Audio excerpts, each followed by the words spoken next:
Assalamu alaikum, қалайсыздар? Қара шаһардан Шымкент шаһарға Ойбай түскенде. Басынан дубль. Айбай, аяғымды болды. Қабыл алыңыздар, 1960 жылғы ГАЗ-13 Чайка.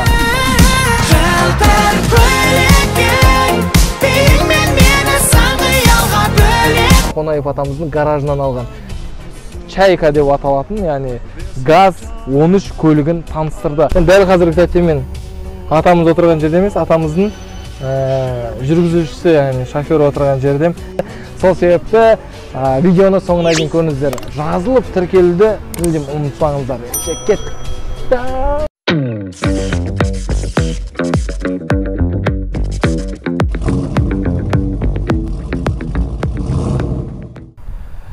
Ассаламу алейкум, қалайсыздар? Күн жарқырап тұр, менің көңіл күйім сияқты.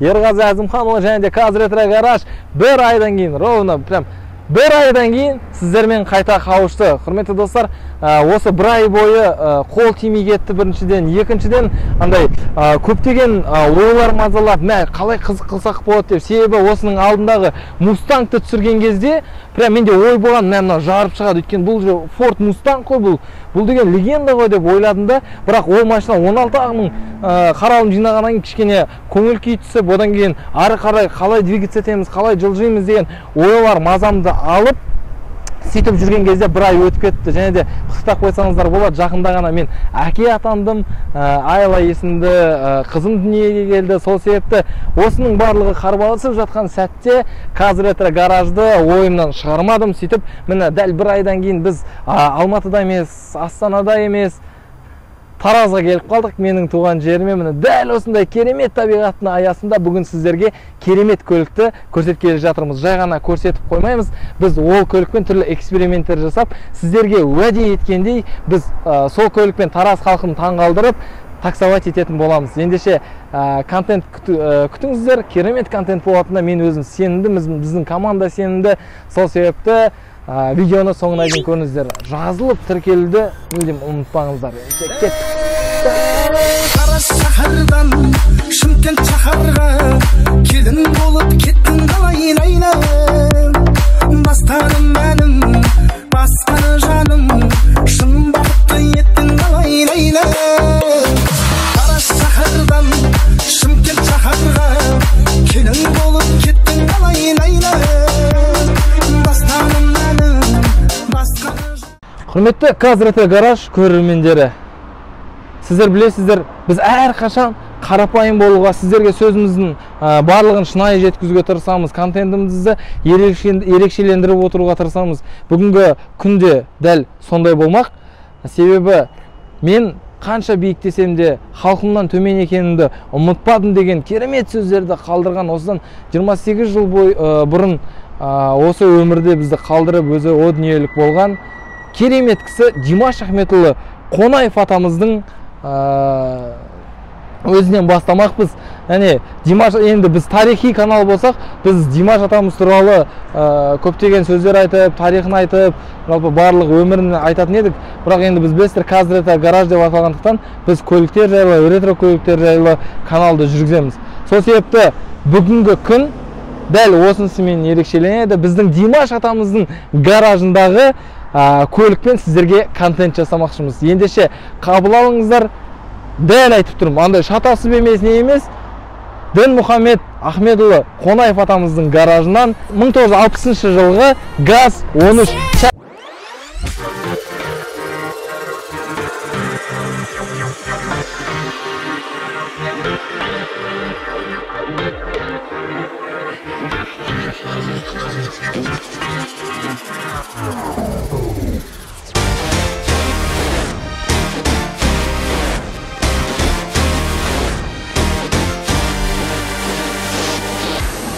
Заводтан шыққан кезде ойламаған шығар, осындай самомойкада өздері жуады дейсі көлікті.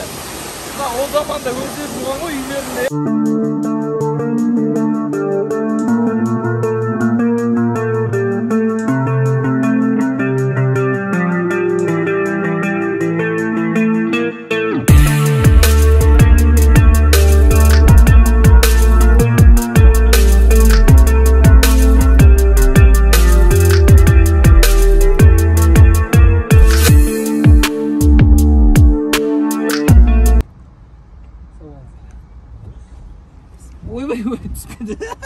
Ана басынан дубль. Кішкене бүйтіп, ана өзде кішкене ана Ким Кардашьяндар болу керексің, короче. Шықтың и сразу бүйтіп отырамайды екенсің да. Кірдің да и былай айналып тұру керек екен да, короче. Ана машиналарды біз түскенде аштым, осы жерде орындықтары. Кішкене артқа екен. Кең ғой мына жігіт. Журнас мықты екен. Атамыз болып отыр. Кеттік. Сельсоветке айда. Короче, менен салонда отырмыз қазір артыңғы орында нағыз комфортты сезінетін осы көліктің иесі болып отырмыз. Қазір көлік жүргізуші емес, иесі секілді. Иесінің орнында, яғни дәл осылай біздің аталарымыз жүрген, басшылар жүрген, біздің кеңес одағының санаулы адамдар ғой. Енді мына көлік барлығына беріле бермеген, мына өйстіп отыратын болған кеңістіктен. Мына жерде бір қызығы, анау американецтерді көрсеткен сияқты, там мысалы Девилдерді көрсеткен кезде ол жақта да артында көп заттар бар ғой. Бұл жақта ештеңе жоқ, тек қана міне терезесін түсіріп көтеретін и есігін ашатын. Вот. Басқа артында ештеңе жоқ. Яғни артында отырып аталарымыз газетін ашып, немесе кітабын ашып, спокойно ешқандай ойын басқа нәрсеге бөлмей оқып отыра беретін мүмкіндік болған. Мына жақта артында өзінің заводтан шыққан кішкене перделері болған, бірақ оны қазір мына көлікте алып тастаған екен. Мынадай жастығы, егер ыңғайсыздау болып бір қолын қойғысы келіп, немесе не істеп отырғысы келсе, өзінің арнайы жастығы бар. Міне және де бұның алдында, мына жағынан көрсетсек дұрыс болар еді. Бұның алдында мынандай орындық бар. Көрдіңіздер ме? Бұл орындық неге десеңіздер, живая охрана дейді. Яғни ол кезде әшейін бұл басқа адамдар отыру үшін деп айту мүмкін. Дәл қазір біз бұның қыр-сырларын білеміз. Бұның алдында мына егер қатты значимый бір андай мәртебелі бір іс-шараға баратын болса, қауіпсіздік мақсатында мына екі орындыққа өзінің оққағарларын отырғызатын болған, яғни охранниктер. Мына жерде ойлаңыздар, үлкен охранник отыр, артында өзіміздің шенді кісі, Қонаев атамыз ба, деп басқа біреу. Мына көлік Қонаев атамыздың гаражынан деп айтық, Дінмұхамед Ахметұлы. Сол кісінің өзі отыратын болса, өйстіп алдында оққағар. Енді ол кісі білеміз, оққағарсыз ақ кез келген жерге ашық кіріп, ашық жүре беретін ең ашық жарқын адамдардың бірі еді ғой. Сол себепті мына орындықтар біздің атамызға керек емес болған деп ойлаймыз. Так, аяғымды созып, спокойно отырып, мына кеңістікті сезініп, рахаттанып отыратын жер екен. Шумоизоляциясы жақсы сияқты, өйткені сырттағы шумдар ештеңе естіліп жатқан жоқ, мүлдем. Басқа не айтасың? Иіс, сол иіс. Мынау пружин. Бұның астында енді рессорлар тұр ғой, сол себепті барынша плавность хода дейді ғой, жүру несі мягкость.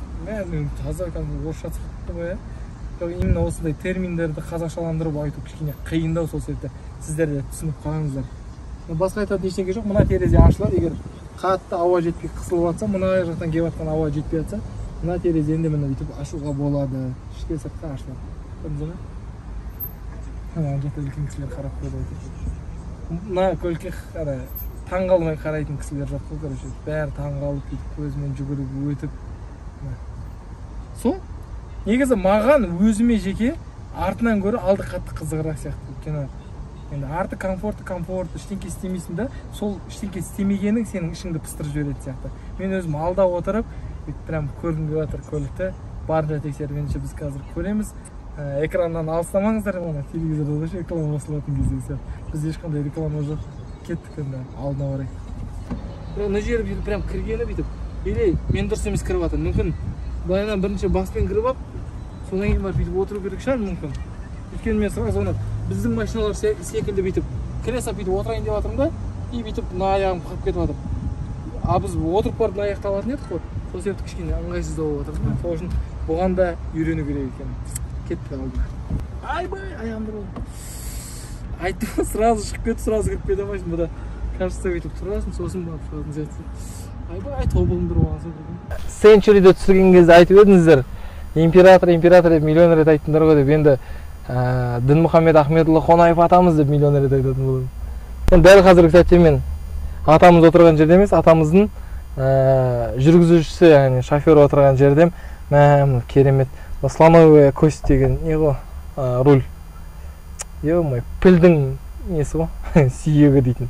Қараңыздар, іші сап-сары, мынаның барлығы ағаштан жасалған, мынаның барлығы көрдіңіздер ме? өзінің родной прям заводтан шыққан күйінде сағаты барлығы. Мына жерде бір қызығы әрбір деталін айта кетейін, қараңыздар. Қараңыздар, әрбір деталіне тоқтала кетейін. Бұның коробка передач дейміз ғой, яғни селектор ортада тұрады, барлығында американецтерде мына жерінде былайынан тұрады, білесіздер, Девилда, Кадиллакта, басқаларда мына жерінде тұрады.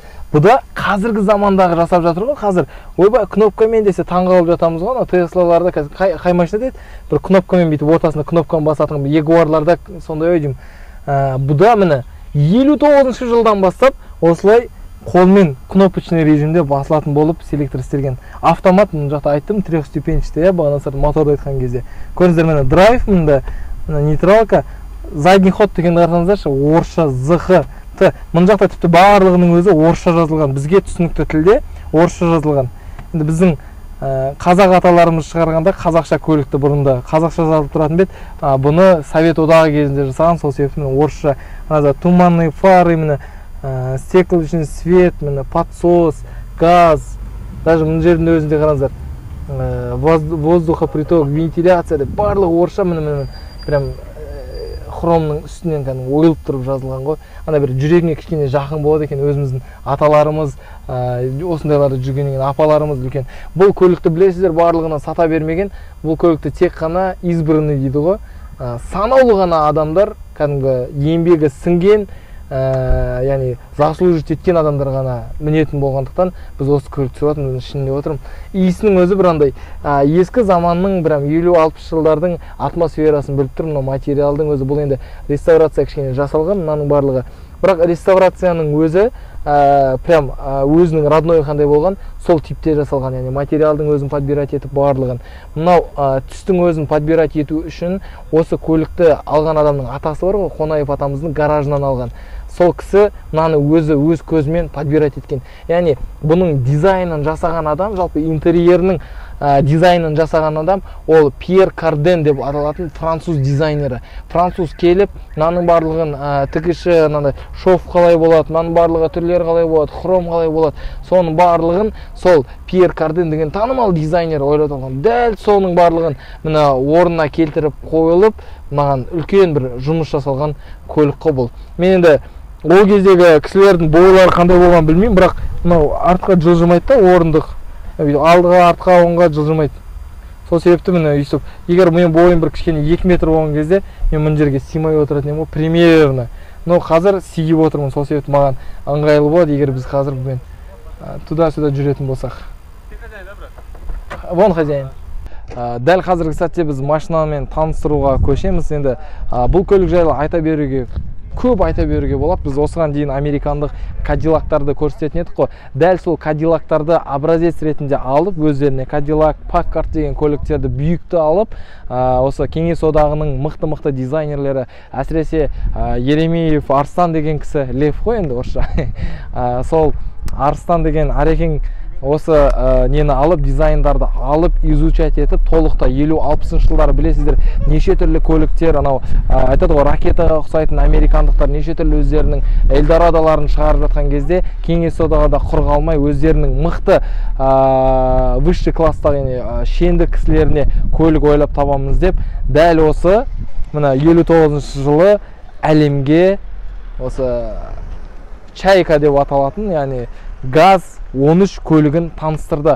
Бұл не себепті Чайка деп аталады деп сұраған кезде, ана Волгаларын білесіздер ғой, ол кезде тек қана емес, көп москвич-москвичтер бар ғой, бірақ Волганы шығарып келіп, енді Волга ол мықты көлік болып саналатын, ал Волгадан да мықты көлік не болуы мүмкін дегенде, Волга деген өзеннің үстінде нелер ұшып жүреді, әрине Чайкалар ұшып жүреді, сол себепті атын Чайка деп қоямыз деп, міне дәл осы көлікті әлемге таныстырған болатын. Бұның қараңыздаршы, барлық сол американдық стильге ұқсатып, міне барлық мынау экстерьеріндегі мынандай дизайнын, мынандай решенияларының барлығы соған келеді. Хромның көптігі, міне колпактағы хромның көптігі, міне мынаның барлығы үлкен ракетаның нелеріне ұқсайтын, самолеттің нелеріне мындай шығып тұратын, бұлттарына ұқсайтын осындай міне вывескалар, мындай үлкен решетка. Бұның барлығы чайкаға келеді, тіпті мынаның өзі, мына логотипінің өзі ұшып келе жатқан құс тәріздес. Көрдіңіздер ғой? Осындай. Бұның размері 5 метр 5 метр 60 сантиметр, яғни бұл 6 метрге шақ келетін үлкен, кәдімгі полноразмерный седан ғой, кәдімгі үлкен.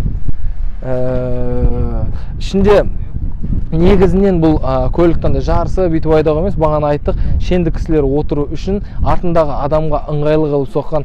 Бұның моторның отсегіне келетін болсақ, қазір мен сіздерге технический характеристикасын айта кетейін, капотын ашып. Апсымылы. Мен ана есігінің ауырлығын айтамайын ғой. Бұдандай не болмаған ғой, присоска деген сияқты, бұны бүйтесің да. Кеңес одағының көліктерін бәрін сөйтіп жабатын сияқтысың да. Апсымылы. Ойбайнан. Сол жылдардан адамдардың күші көп болған ба, бәрінің капоттары ауыр өтекші. Қараңыздар, бұл жақта міне Кеңес одағының өздерінің карбюраторлы 8 цилиндрлы V8 моторы. Көрдіңіздер, таңғаларлық басқа ештеңке жоқ. Бұл жақта гидроусилитель бар, ГУР, яғни рулі жеңіл болу үшін, және де несі бар, давление, тормоздың несі бар, вакуумы, сол бар. Тормоздың вакуум болғанымен бұл қатты тормозды ұстап кеткен жоқ. Бұл көліктің барлық 4 дөңгелегі де бұның барабан, ана жақ тарту керек қой, қазір итерейін да. Осындай нелері бар өзінің, біздің Кадиллакта да тартылып қалып қалған ғой.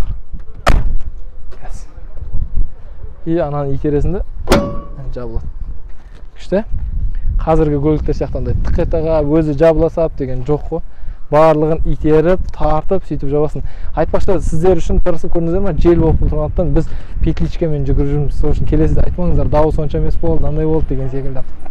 Міне сыртына келетін болсақ, сол жағында бұның айна бар. Кәдімгі сол жылдардағы көліктер секілді оң жағында айна жоқ. Егер оң жағынан бүйтіп подстраиваться ету керек болса, кішкене қиналасыздар. Біз жүрген кезде бағана айдап көрдім, мен де кішкене қиналдым. Бірақ енді мен үйреніп қойған адам ғой, бірақ басқа адам бұндай көліктерді айдамаған адам отыратын болса, ол қалада потокта келе жатып кішкене перестроениеге қиналатын болады.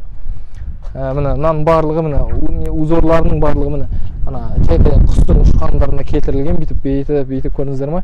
И арты киіліп тұратын. Осы дөңгелектерді қалай шешетіні барлығына қызық шығар, сол маған да қызық. Өзімнің Кадиллагымда да осындай ғой, крылоның астында тұрады дөңгелек. Жарылып қалса не болады екен масқара деп.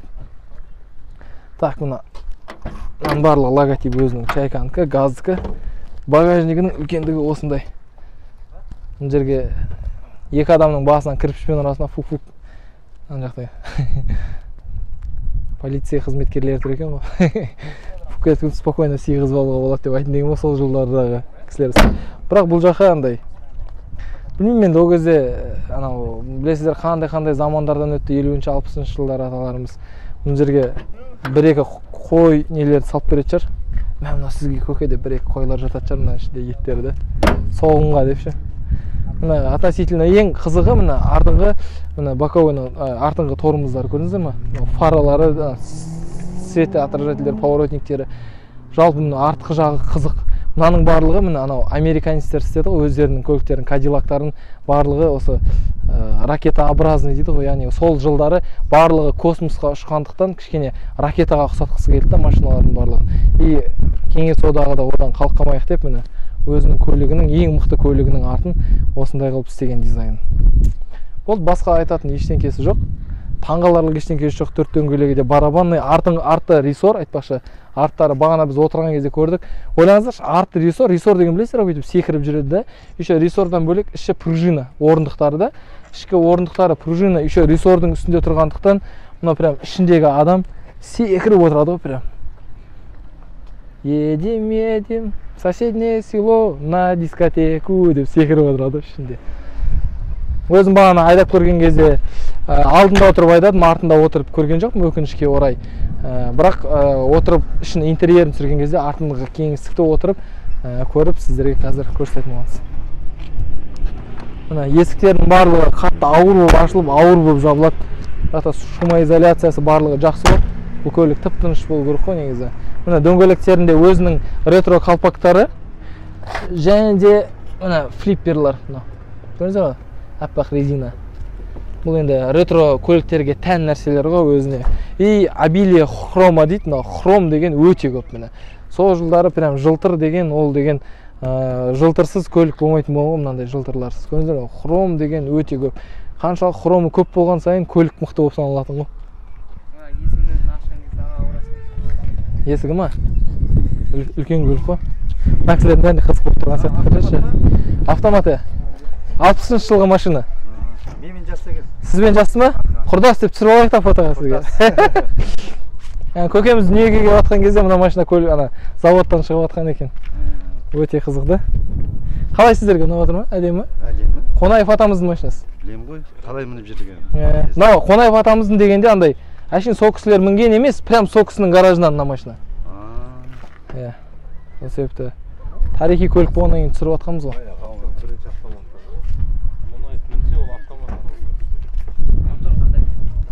Мотор 8 цилиндрлі, 5-5 объем. Объем 5-5, 190 аттың күші бар. Зиловский. 8 цилиндрлі. Карбюратор үлкен прям. Подсоспен. Жоқ, бұлағыраз емес, әшін карбюратор. Адамдардың барлығына қызық болып отыр, сіздерге де қызық болады деген ойдамыз. Қазір ретро гараж жазылып қойды, ұмытпаймыз. Қазір енді айдап, сіздерге жүріп, и таксовать етіп көрсетейік, кеттік.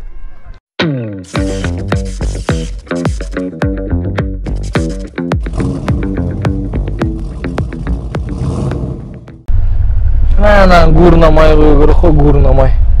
Мына осыған бүкіл фарлар жанып тұрады, бүкіл светтері. Да, братан, что там? Алейкум ассалам. На ЗАГС выйдешь? На ЗАГС? Да. Да, выйдут. А то здесь братишка звонил, я ретро машинами занимаюсь, реставрирую, делаю сам. И у моего друга, видишь, чайка есть, у Нурлана. Знаешь, Александр Нурлан? Нет, не моя машина просто. Я знаю, дядька или кто-то ездил, да? Еркен ездит. Давай, сейчас он приедет. Или давайте его... Свой, да, я потом братишке дам, он тебе позвонит, договорится. Сразу его дам. 8 776 010 и 4-0. 4-0, да? Ага, Еркен зовут. Дауысы өзін. Күшті. Осындай көліктерде отырып, мен өзім андай старомодный адам болып кететін сияқтымын ше. Ескінің несіне модаларына қызығып, ескі кездегі заттарға қызығып, сөйтіп өзім де старомодный болып кететін сияқтымын. Міне қазір жүріп сіздерге обзор көрсетеміз. Алла қаласа, тормозымыз ауыр орыннан, масқара ауыр. Балалардың бәрі қызығып жатыр ғой. Нравятся такие машины? Нравятся такие машины? Топчик? Метеорит, да? Топчик дейді.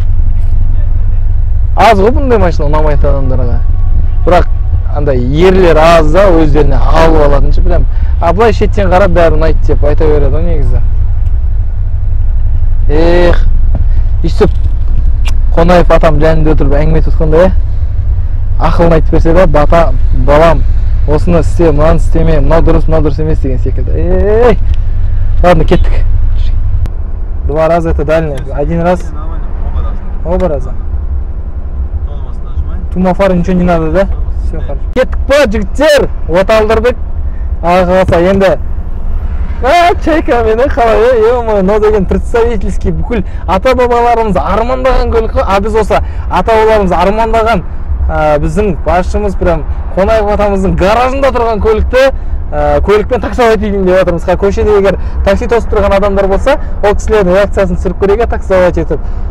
Егер болмаса, онда енді амал жоқ. Дальше барып, тектұрмаш жаққа барып, көліктің әдеміліктерін сіздерге көрсете беретін боламыз. Ендеше кетіп бісміллә деп, міне көрдіңдер ме? Кнопкамен басатын қызық. Бастың, өп бісміллә. Вот, уже салынды скоростьқа. Ал, кеттік. Все, оқтай, мынау деген Кеңес одағының 8 цилиндрлі V8 карбюраторы ғой мынау. Адамдардың бәрі. Егер қазір такси тосып тұрған адам болса, қазір тоқтаймыз. Бүкіл внимание бізде ғой, короче. Уақыт жоқ қой, жігіттер. Отырасың да сен чайкада отырсың да, короче.